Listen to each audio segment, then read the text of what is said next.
Guinée et énergie ko jiko ani tajiko ma k'u fo k'u waleɲuman dɔn u nana ni réunion in na a diyara an ye depuis ka ni jɛkulu in sigi sen kan n'o jɛkulu in tɔgɔ ye ko comité interministériel de concertation entre la Guinée et le Mali pour la réalisation du barrage à bimultiple de Fomi n'o ye jɛkulu ye mun bɛ Guinée ministère ani Mali ministère minnu ɲɛsinen don an ka jikow ma n'o b'olu regrouper ka tasibila kɛ k'a dɔn an bɛna se ka n'a bɛ fɔ ouvrage min ma ko barrage de Fomi o bɛ se ka réaliser cogo di an bɛ a fɔ mɔgɔw ye k'a fɔ ko Fomi o ye Guinée dugu dɔ ye fleuve Niger bɛ tɛmɛ yɔrɔ min fɛ donc o jɛkulu in kɔnɔna la nin y'a siɲɛ fɔlɔ de depuis ka jɛkulu in sigi sen kan depuis 2003 ke ministre fila Mali ministre ani Guinée ministre u ka ni jɛkulu in réunion ka jɛ ka kɛ ɲɔgɔn fɛ an b'a fo ka waleɲuman dɔn o la o b'a jira k'a fɔ ko Mali gouvernement ani Guinée gouvernement u tɛgɛ kɛlen don k'u tɛgɛ di ɲɔgɔn ma walasa mun ye ka ni baraji ko in k'a ɲɛnabɔ an b'a fɔ k'a fɔ n'i y'a jateminɛ baraji fɛn fɛn bɛ Mali la ni Selenge ni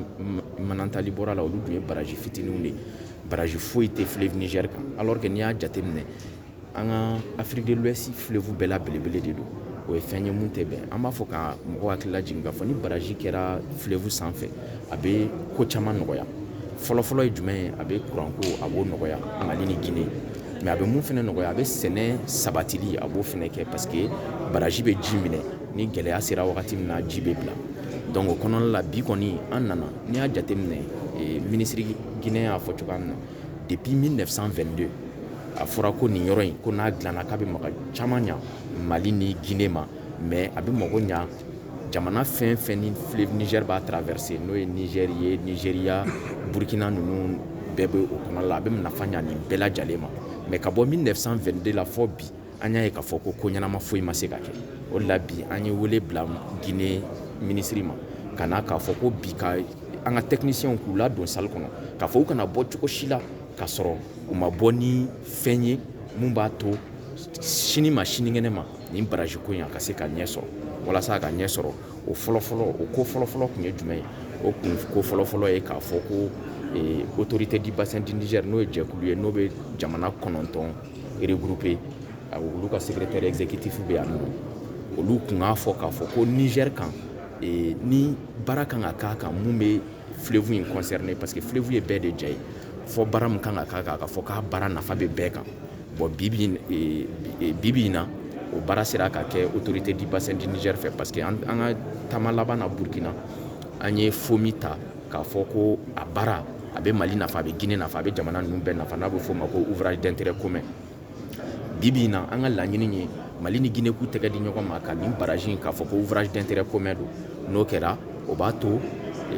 an dɛmɛbagaw n'o ye partenaire au développement ye olu ka se ka financement di an ma an ka nin baraji in kɛ ni baraji in kɛra an y'a fɔ cogoya min na a bɛ sɛnɛ nɔgɔya a bɛ mɔni nɔgɔya fleuve Niger kan mais a b'an ka kuranko fɛnɛ nɔgɔya Mali ni Guinée ni ɲɔgɔn cɛ n'i y'a jateminɛ an ka kɛlen don ka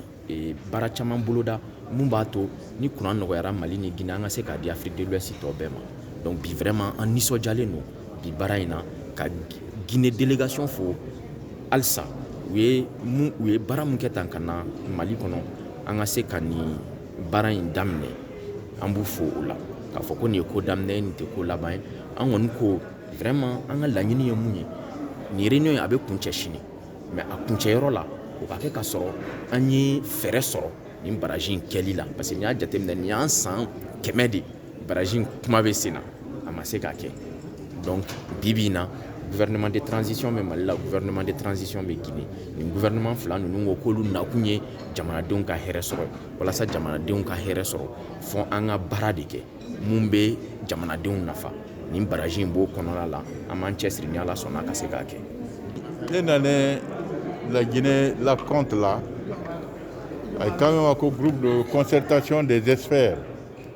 nanɛ wele compte là et an mana ya ko siaman Fomi ɲɔ ye bolo ma na miiriya dɔ ni ɲɔ ye ɲɔ makiya dɔ minnu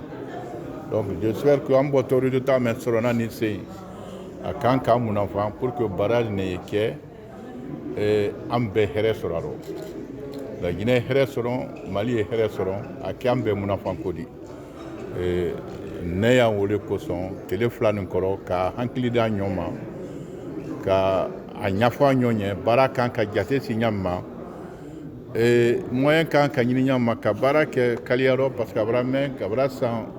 yirika jabɔ depuis 1922 an de barrage ko nin kan se an di se hinɛ ka a ko laban laginɛ ye tɔnɔ sɔrɔ a rɔ mali ye tɔnɔ sɔrɔ a rɔ an bɛɛ janto barrage dɔ k'an munafan na dɛnɛ o le kan ka hankili da an ɲɔgɔn ma